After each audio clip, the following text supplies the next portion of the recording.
over the years, I realized the benefit it could have to Flyte New Media as an agency. And that wasn't the original purpose, but it definitely has become one of the reasons why we continue to run the conference. Hey, everybody. I am so excited to be joined by my friend Rich Brooks today. And if you haven't heard of Rich, he has owned his company, Flyte New Media, for 26 years. They essentially help small businesses and nonprofits increase their online visibility, get more qualified traffic to their site, and then help them convert that traffic into leads and business. In 2012, Rich started Agents of Change, which is not only a weekly podcast, it's also an annual conference that's all about helping marketers succeed today while still keeping an eye on tomorrow. Rich, welcome to the show. Brooke, thanks so much for having me. It's always so nice to see you. Love getting an excuse. Yay. Yeah. Well, I love seeing you. And just as an aside, Rich and I are in a mastermind together. So we do get to see each other, at least through the computer. An agency mastermind. Yeah. Yes, so we get to talk about business every couple weeks. Right. So we're going to hit on some of the topics that we talk about there today here. So first question always is, why did you decide to start your agency? What made you take the leap? Oh, now, of course, I have to go back 26 years. At the time, I was doing sales for a company, which I was enjoying until they actually said, you know how to build websites? Why don't we put you in the office? And it turns out that office life was not for me, at least not working for somebody else. I was really fascinated by computers and the internet. I was reading articles in the Boston Globe at the time about all the reporters who were on the internet and using the internet. And I'm like, it pissed me off that these reporters knew more than I did about computers and the internet, because I had always prided myself on knowing a lot about computers. So I went out, I bought a Mac Performa back in the day to get on the internet. That turned out to be a terrible choice, even though I'm an Apple fanboy. Back then, Apple wasn't as strong, and they certainly had difficulty getting you on the internet. So had to kind of teach myself a bunch of stuff, but ultimately got on there and started to learn how to build web pages, which is why my company ended up taking me off the road and putting me in the office. But because of all that, I said, you know what if I just did my own thing for a little while? I'll build some websites before I decide on what to do next, thinking that within 2 years I'd be out of a job, because by then designers would learn how to program, or programmers would learn how to design, and I'd be out of business. So I didn't know back then that you could actually hire people to do this work for you, which is where I find myself today. What an awesome journey. So let's go on to the second question, which is, I've been to your conference a couple of times, but what made you produce Agents of Change, the live event, and how does that event serve Flyte? Like, what's the intention of that event for Flyte? Yeah, so Agents of Change started because I was attending other events. I was attending Blog World back in the day and South by Southwest. And I don't even believe that at this point, Social Media Marketing World, which quickly became one of my favorite conferences to attend, had even started. But when I went to these big cities, Austin, Texas, Vegas, LA, to go to these conferences, I rarely ran into another Mainer, another person from Maine. Mm-hmm. And so it's like, what if I could take some of this energy and kind of bring it back home and maybe start my own event? And that's more or less what I did. So at the beginning, it wasn't anything to do with Flyte. It was more about let's just bring this information and this knowledge back to Maine, because there weren't enough people leaving Maine to get it. So luckily, during those years of speaking and attending Blog World and those other conferences, I got to know a lot of the big names of the day. And usually at an after hours party, when there was tequila being served, I would start talking about Maine, and they'd be like, it was two reactions. Either, I've always wanted to go to Maine, or, oh my God, my parents owned a camp up there when I was a kid. I want to go back. And by the way, camp does not mean like a summer camp. It means a cottage that is not open year round. That's how Mainers call it. They call it a camp. That's why they say things like, we're going up to camp. Anyway, I digress. So, I ended up talking to these people and got them really excited about Maine. And then over tequilas, we convinced them to come to Maine and speak at my conference. And that's really how it came about. So I was bringing this group in. And at the time, everybody was talking about social media. Mm-hmm. But I, running a business and seeing what my clients needed, also realized that search had to be part of the conversation, SEO. And it was also 2012, and there weren't, in my opinion, enough people talking about the impact of mobile marketing. Even though the iPhone wasn't really a thing then, I just felt like, we need to be talking about this. So we basically said that the first iteration of Agents of Change was going to be all about search, social, and mobile marketing. That was the conference, and brought people in primarily from New England, although we do get a few people who will travel long distances to come to the conference.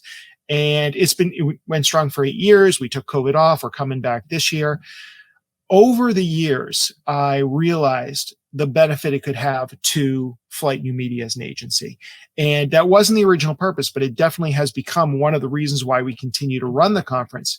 Because when I am up there speaking, and whether it's my presentation or I'm introducing other speakers, people in the audience, often local people, are seeing me not just with the Agents of Change hat on, but also the Flyte New Media hat. And so when we ask new businesses, new clients, how they heard of us, very often the answer is something along the lines of, well, I've been attending Agents of Change for years, and I'm finally ready for a website. We're finally ready for SEO. And so, of course, we thought of you.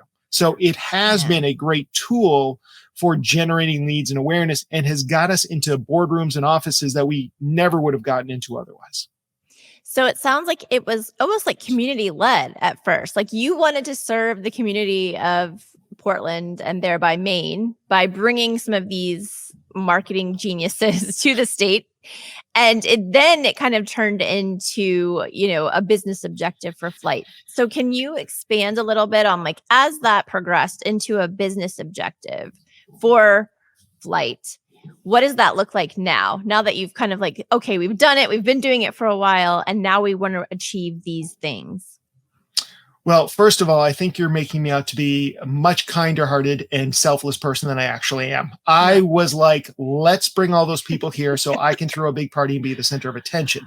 But I know I can see where you were being misled. All that being said, now it is something that is about Agents of Change as a lead gen tool for Flyte. And not only that, it's still all the other things. It's about bringing new ideas to our local community, and it's about bringing people together. I mean, there's great energy at the event every year. So that's been all part of it. But yeah, it's something that when my director of operations says, I don't see how we're going to make a profit at this year, and wants to shut the whole thing down, that usually comes from outside consultants too. I'm like, hold on. If we just break even with the conference, but then we get a couple jobs out of it, it's just marketing, and marketing costs money. It's an investment in our future. It's an investment in our pipeline. It establishes our expertise, all this sort of thing. So it's also something that's very challenging for other local businesses to compete with, other local agencies. And I talk about this idea a lot in my remarkability formula, which is something I talk about, but the idea of how to stand out. And it's not just about standing out. It's about finding something that makes you stand out that's hard to replicate. And if I came up with a great plan for SEO or Facebook ads, it's only going to take a few minutes before somebody notices it and can steal it from me. But the idea of putting on a conference, I mean, we put in well over 500 hours towards putting on this event every year, which is why I say it's hard to know if we break even, lose money, make money on a given year, because it takes so much of our time that could be spent doing other things on this conference. So for my purpose, it's really about building up that awareness, which always leads to new business. And it has become part of the argument for continuing to have Agents of Change. We did originally, again, we were going to take a year off anyway, and then COVID happened. But we were like, let's see what happens to our business if we take a year off. Do we make more money because we'll actually be able to put that time and energy towards billable hours? Or will we see our pipeline dry up because we're now, out of sight, out of mind? And, it definitely, we don't see as much activity now from the Agents of Change with 3 years off. So I think bringing it back will end up being a good thing. Not that we can handle any more work right now, but yeah, it definitely is an ongoing tool that really helps separate us from everybody else, because it's a lot of work. Yeah, it's a tremendous amount of work, and you do such a great job. I've actually attended a few times Agents of Change, and it's a really well-run event. So you're running it. Thank you. It went from community-led, which we'll just go ahead and give that to you. And then you started to realize, hey, we can produce leads from this. So first question I have there is like, how do you follow up with leads from the event? Like, what does that process look like? So that's a great question, Brooke, because it is a little bit different. So if I'm on stage at another event and I have some call to action about downloading slides or whatever it is, or if you want a free consult with me, write your name on the back of your business card or a smiley face, which is something I often do when I'm presenting to an audience that could be good clients for Flyte. I'll do that, and then I follow up with them. We've got a whole drip campaign, whatever. But for the agents of change, it is a little different because, first of all, everybody's already on our list. I don't need to ask for anybody's contact information because when they signed up for the conference, they became part of our audience, our community, and they started getting emails and other communications from us. I have found that a very light touch is all that I need. Basically, it's more about awareness. They see me up on stage. We will often, of course, we have our own Flyte New Media booth at the event. And depending on the year, we've had different members of our team doing free on, spot check consults with people, our designers talking about branding on, so there's always been that. In fact, interestingly, I had a friend of ours who, I had been trying to get their business for years. Is another couple that does work that I was like, we could be helping you so much. And they were always like, I don't want to spend the money. I don't want to spend the money. I don't want to spend the money. They won a free ticket to the conference. They came, they ended up getting a free consult with my creative director. And next thing I knew, they signed a deal for $25,000 worth of website design. And I'm like, wow, why didn't you wouldn't, when it was $5,000, you told me it was too much. So it's just interesting when you get people in the room. And a similar story, we had a client come on, they didn't want any marketing. They just wanted a website that they could point people to. But the guy decided to attend the conference, and literally about 3 presentations into the conference, he tracks me down, grabs me by the arm. He goes, Monday morning, Rich, we need to talk. I'm doing SEO. I'm doing paid search. I'm doing everything. And I'm like, all right, let's do this. So it's that idea of educating your clients. Like, they may not know what you do or all the ways that you can help them. So that's just another benefit of putting on an event like that. Yeah. So it's almost like client retention and lead generation at the same time. In this case, for sure. Yeah. Exactly. Yeah. And when you can do acquisition and retention with the same marketing thing, one event, I mean, that's what we say, cooking with grease down south. So you just shared a couple of notable wins that you had from hosting the event. I wonder, how do you keep track of how those wins positively impacted your business? So how do you keep attributing that reoccurring income if they continued to work with you to the event, or do you? I only measure to a certain degree. So like, I know that there are great marketers out there that are about, okay, this lead came in and we can give 25% to SEO and 25% to word of mouth and 50% to the agents of change. That's not me. If I'm talking to somebody, I'm like, how'd you hear of us? And they say, I've been going to your conference. I'm like, conference, that's all I really, because we're going to put the conference on anyways. We're not going to do anything different. If all of a sudden we're not getting any leads from the conference, people stop attending, they're not getting something out of it, then fine, we'll reconsider whether or not we want to put on the conference. But I can tell by the energy in the audience. I can tell from people just, anecdotally telling me, listen, I chose you because of this, or at least we're considering you for the job because of the conference you put on. Then I know that it's doing good work. And so that's really all as far as my personal measurement goes. John Paglio, who my digital marketing manager, hey, John. he might be a little bit more particular about tracking down every UTM code. And I do love UTM codes, don't get me wrong, but I only take it so far. It's it's almost more anecdotal than it is pure numbers. But then I can take a look at the clients who came in through, let's call it the Agents of Change channel, and see that we got recurring revenue out of them. So that's like $24,000 for the year or whatever it might be. And they continue on. So in my mind, if we can come close to breaking even after we've added in our time, then every job we get after that is basically getting that work for free. And sometimes those jobs don't come in right away. Like I said, sometimes it is years later, because they'll say, oh, I went to the conference, and I look and it's like, you went to the conference in 2013. Yeah. Like, we could have built you 3 websites by now. Anyway. No, I love that. But so what other, because you're mentioning all these cool things, so my mind's going in a million different directions, but What other notable wins or benefits or opportunities have you gotten from direct result, whether it was immediately or years later, like Right. I think partnerships, collaborations, anything like that? I wish I was a better partner and collaborator. But I think part of the reason I started the conference was because I had a previous conference with two partners.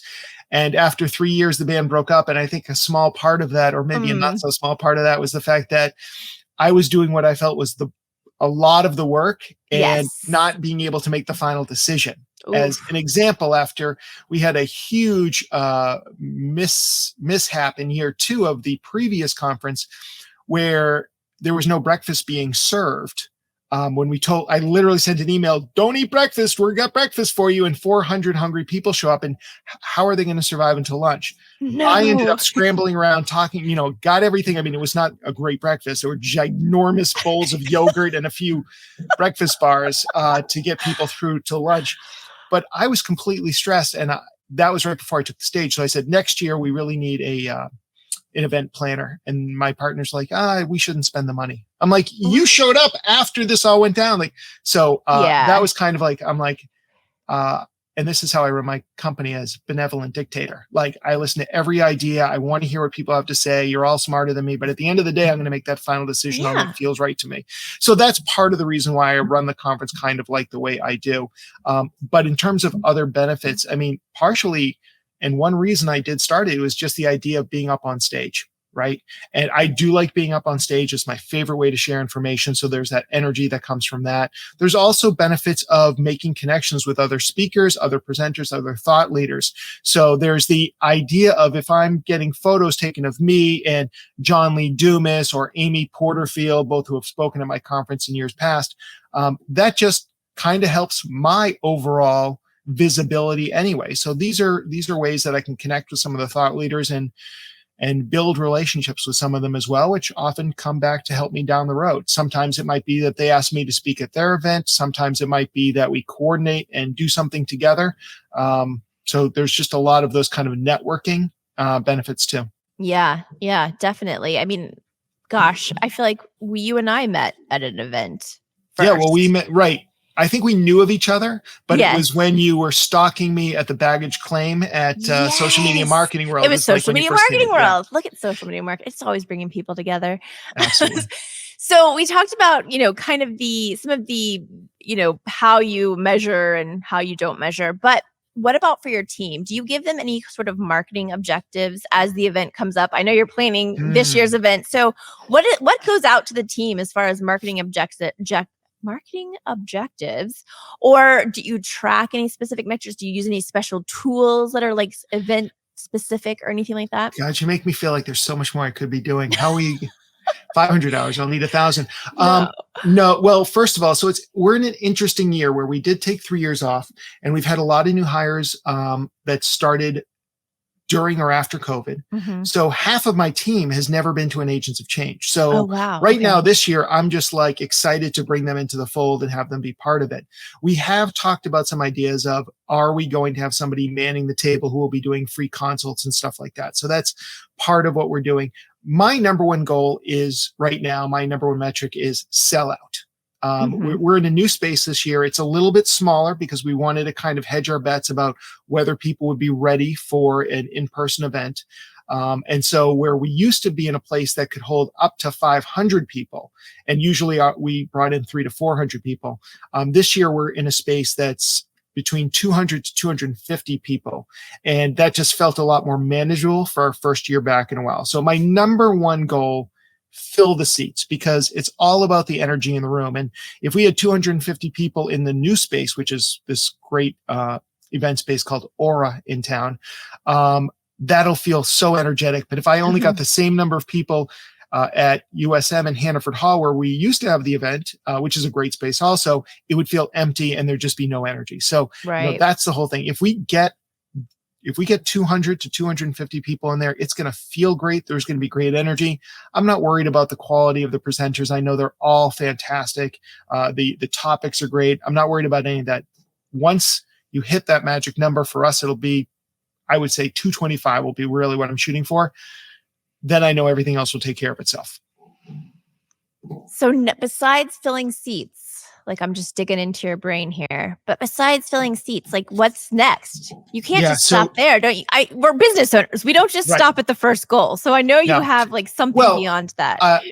when I talk to people about putting on their own events, because I've had a lot of people over the years come to me and ask me about, the behind the scenes of Agents of Change, how I do things, they want to put on their own events. I talk about the idea of what I call the 3 S's, which is speakers, sponsors, and seats. So seats, we just talked about, it's filling seats. Speakers, obviously getting the best quality speakers you can afford to bring in. And then sponsors would be the third one. And we don't have a lot of runway this year. So I've really reduced what I'm hoping to get for sponsorships. But that's another goal. I don't know that my team can really help me out with this. This is really driven by networking or network and personality and perseverance. So I'm literally knocking on doors, dialing for dollars right now, that kind of thing, to bring in a few local companies or providers of marketing services or software to come and help underwrite some of those costs for us. And then, of course, to your point, will we follow up after the conference? Of course. We'll send out a number of emails after the conference, some follow-up stuff. We do a 2 or 3 camera recording of the event and put it together very professionally. Some people will get that as well. So, and we'll try and upsell people on it too. So there'll be opportunities, but really it's more about building connections. Mm-hmm. Just because you went to the conference doesn't mean that you want Flyte's services. So we want to make them aware of it, and we'll probably get them on our mailing list, but it's not going to be like we're going to call up 200 people and be like, hey, do you want to buy a website from us now? It's just, that's not who we are. Can I put you on the spot? Yeah. Will you kind of give us an inside look? Like pretend like I'm one of those sponsors that you're going after. I'm B Squared Media. I'm in Maine. And, we provide something that would be relevant to your show, your event. How do you make that pitch? It's so funny. I like to think of myself as a pretty good salesperson. I love this. But if I have an Achilles heel, it's selling sponsorships. I mean, I have no problem buying sponsorships into somebody else's event. Yeah. But when I go to somebody and I say, hey, listen, I need $5,000 or $10,000, and they're like, for what? And I'm like, so I can put your name on a poster at my event. Like, it's just like, I know there's more to it, but I'm terrible at that piece of it, which is probably why that's never been the strongest of my 3 S's. But usually when I was in the zone and Agents of Change was really humming along before COVID hit, I would actually get people into a 3-year contract. And the reason I did that is I said, look, if you come 1 year, you might get a lead or 2. It's about the people who show up year after year after year where they're almost expecting you to be there. That's how you gain a presence, and that's how you gain a foothold. So if you want to do that, let's come up with a 3-year plan for you. It's funny, I get people requesting to sponsor my podcast all the time, and we don't have sponsorships for the podcast, but I'll be like, listen, get a sponsorship for the conference. Yeah. And I'll talk you up in, all these different episodes, and somehow they just can't seem to make the mental jump from one to the other. And it is tricky. So I have a number of networking groups that I'm part of, and one of the networking groups is a lot of B2B stuff. And we've talked about it in the past. I've reached out to all of them about putting some money towards AOC.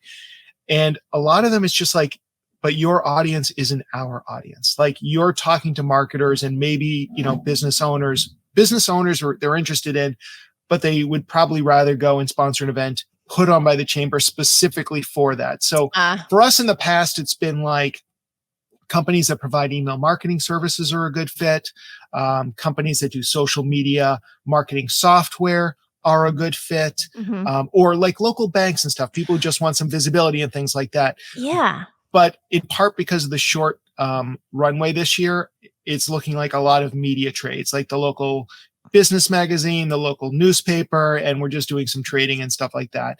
And in years past, sometimes I've put myself on the trading block. Like, I'll be like, and I'll come in and train all your staff on how to use LinkedIn and things like that. So we try and get creative on that. Cool. Because even if I can't get actual dollars to help underwrite it, sometimes I'll look for other types of sponsorship. So for example, for years, and again, this is brand new, so I don't know if it's going to happen this year, but for years, Maine Brew Bus is this bus that basically takes you out to different distilleries, breweries, and wineries around town, gives you the tour. I'm sure there's something like that in every city in America, but Maine is really well known for its beer.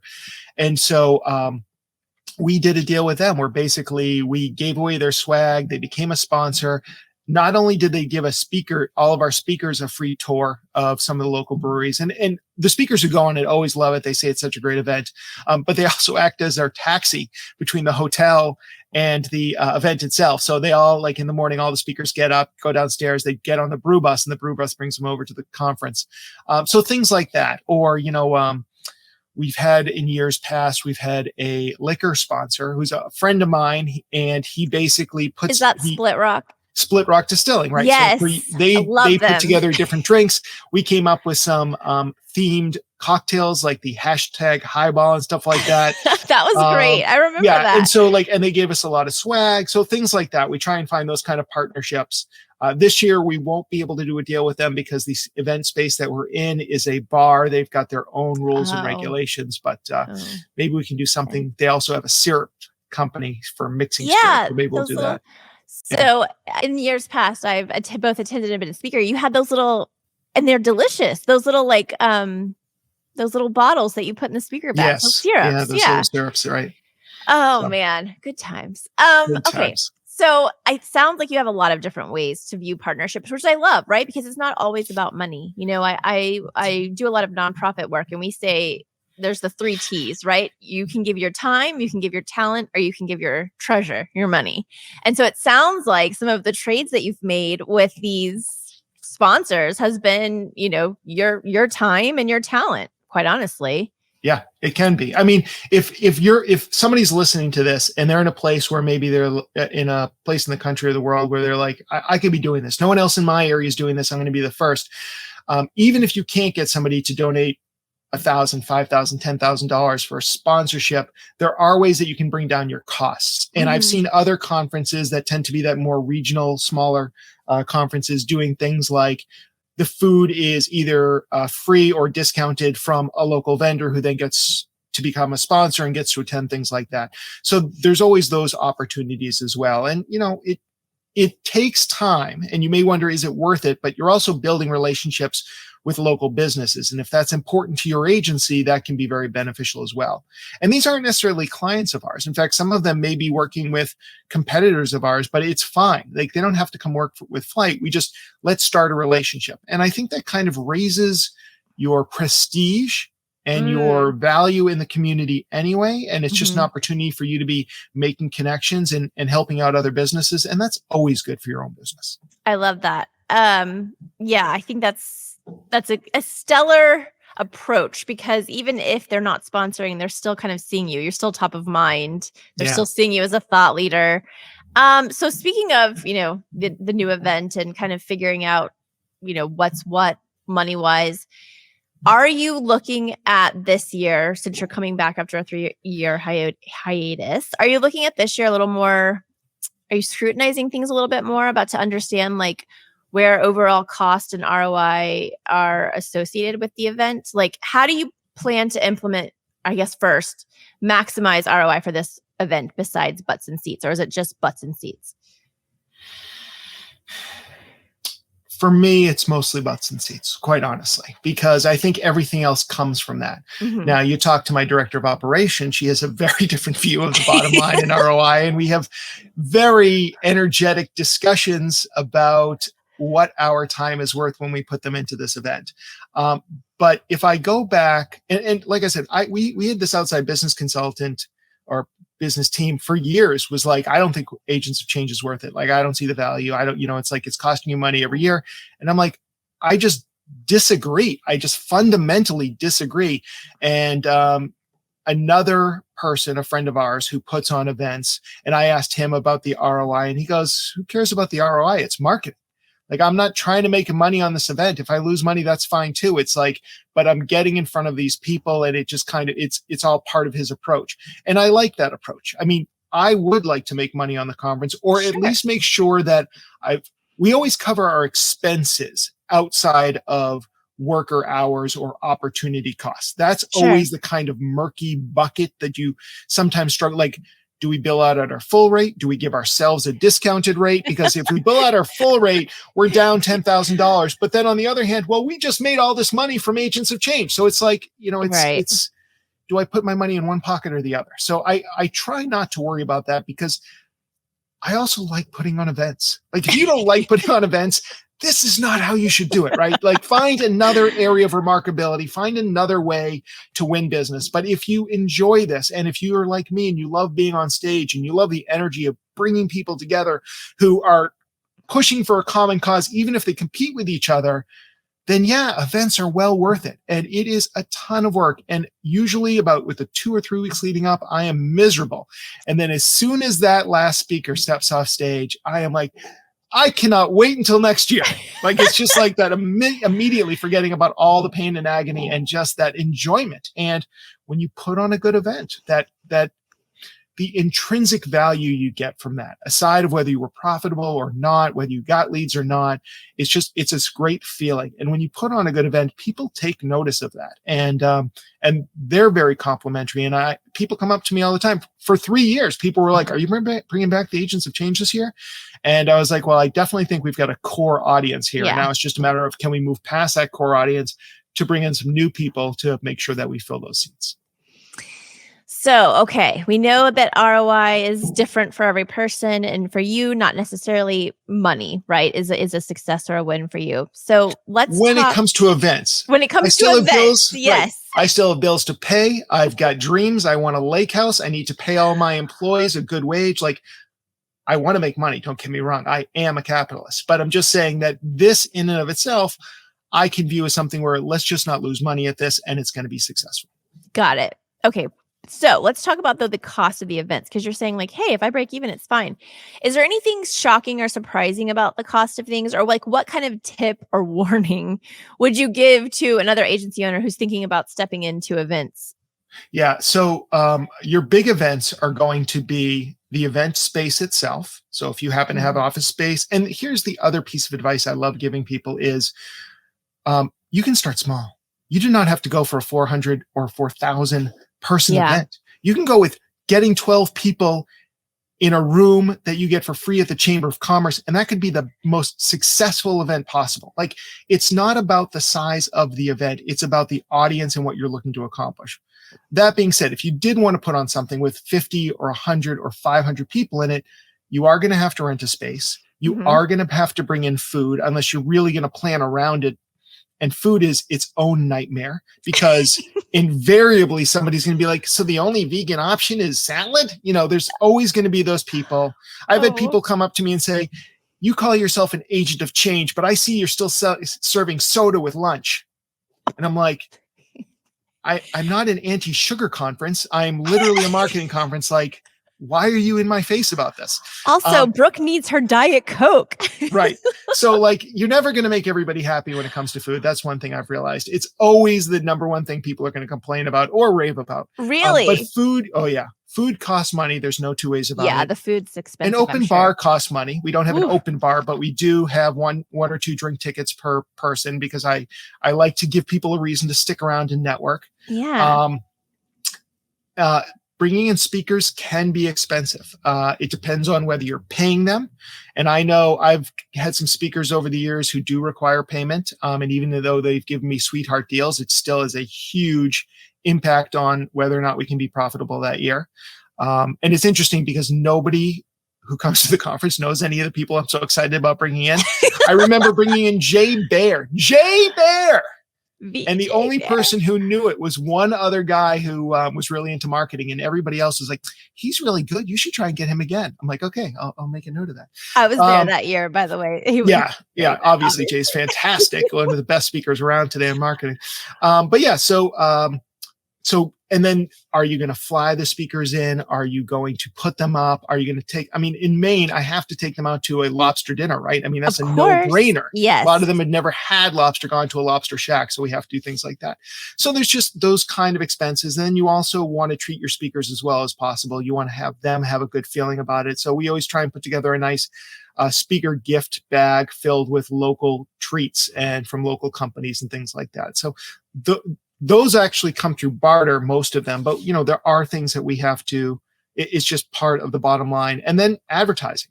We're trying to Yeah. get away with as little advertising this year as possible. We're not going to advertise. And I mean, like, we're marketing, but we're not spending on any ads yet. We'll Mhm. wait at least until we get a little bit further along, because actually right now our tickets are at the cheapest, which if you're an event planner, that means you make the least money off of the early Yes. bird ticket sale. So it's almost better if everybody bought them day of, except then you would be pulling out your hair and worried about everything. Oh, yeah. I don't know So what it's about yeah. finding a I don't know if mix that's there. worth it. Right. So, but we have, there's advertising dollars. We've budgeted $5,000 for local ads this year, above and beyond the sponsorships we've done with some local companies as well. So, that's those are some of the expenses that you want to keep an eye on. And if you, like I said, start small, pull in only local speakers who don't need a place to stay and are going to drive over. Maybe you schedule it so you only have to pay for lunch. There's a lot of different ways you can do it to keep your costs down in year one and kind of see what works and what doesn't work for you. That's great advice. And yeah, it's funny to think about, like you were saying all the other things. I was thinking logistics. And then you said paid ads. And I was like, oh yeah, I forgot about that. That's another big cost. Because we have our own audience through Agents of Change for years and through Flyte New Media and being around. And we've been around for 26 years. A lot of people know who we are, but there's always people who don't. And then there's people who might not know about the conference. And we want to bring in people who have never heard of us. So that's where the advertising, especially like Facebook ads, probably more than Google ads, although we might do a little bit of both and see what happens and experiment with that. Yeah. Okay. So looking back at all of the events that you've had in the previous years, is there anything that you would have done differently when planning or executing the event?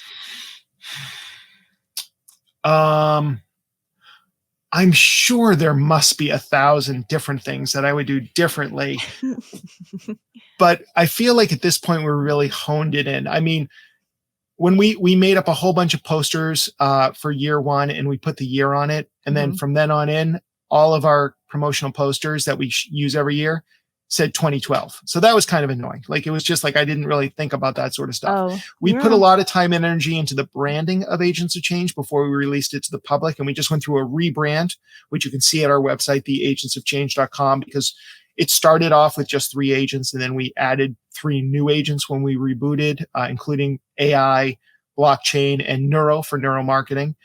So, it's part of it's just, it's a matter of iteration more than there was one terrible mistake that I made. I think it's just been a learning experience. I don't really feel bad about any of the choices that we've made over the years.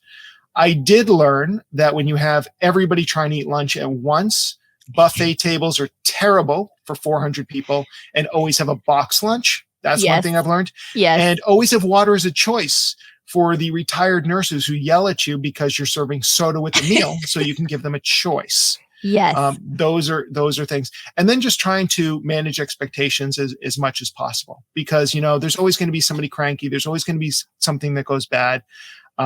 Building up a community of people who are rooting for you for the event to go well, that makes a big difference. And I remember one year, as kind of a joke, I took a photo of myself breathing into a paper bag, and I had it on Instagram. It said like, me preparing for Agents of Change.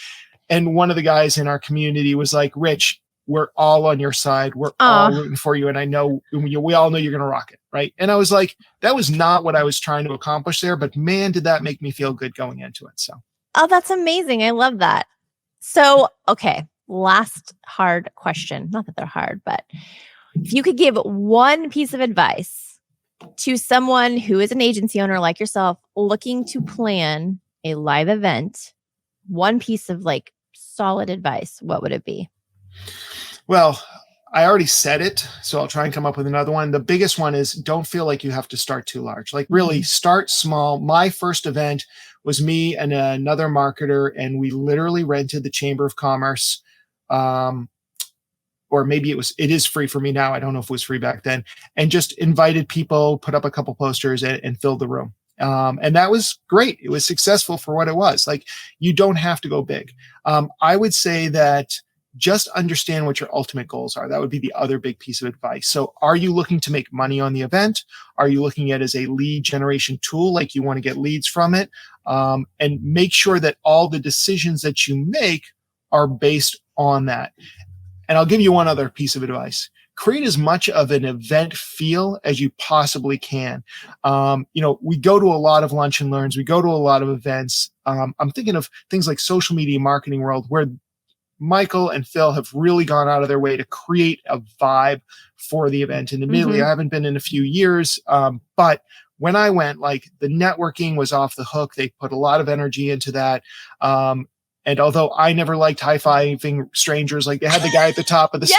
stairs, escalator, who would high-five everybody. Yeah. And everybody was, they just, they really thought about the conference as from the attendees standpoint. And I think that's a great piece of advice, is that you want everybody walking away in a positive mood at the end of the day, because it's not if they learned something necessarily, they're not going to necessarily always remember that, but they are going to remember, did they have a good time? And so I think that's a big part of it. So the customer or the attendee experience is something that you should put a little extra effort into. I couldn't agree with you more. I mean, it You couldn't sounds agree with silly. you more? I couldn't agree with you more. It sounds silly, but like the high fiver, like you just automatically smile, even if you like roll your eyes and smile, right? You're like, I don't want to give you, like, how about a elbow bump or whatever, right? But like, it's true. It puts you in a good mood right off the bat when you're walking in the doors, which just kind of lifts your mood and expectations going into the event. What kind of things like that are you going to have a high fiver this year? There will be no high fiver. That is not my Man. vibe. But I do have a couple things, but I want to say what they are now, because I do want there to be some surprises. And I don't have the budget of a Social Media Marketing World, but we're going to, Agents of Change has always been about, what do you need to succeed today in whatever you're doing in marketing, but also what are the trends you should be paying attention to, because they're going to come for you in the future. And so we always try and have one or two things that might be a little bit fun. And sometimes even in our advertising. Years ago, I did a bunch of the word puzzles, like the kind of like the picture plus the letter, and you would have to figure out what those things were. There is a specific word for them, but I'm blanking on what the word, like things like that. Like I like the idea of trying, and this is why the whole vibe, Agents of Change, and we made them look like they're characters out of comic books and things like that. Like I like to have fun. I'm a comic book geek. So it's like just trying to give your event some of your own personality. Yes. Great advice. So last thing, tell everyone where they can find you and connect with you, and also where they can find out about Agents of Change, which is coming up in October of this year. And hey, I'll be there. Yes. So if you want to connect with me, I am the Rich Brooks on just about every social media platform, but I'm probably most active on LinkedIn, which I know makes me sound old and lame, but I really like LinkedIn. Same.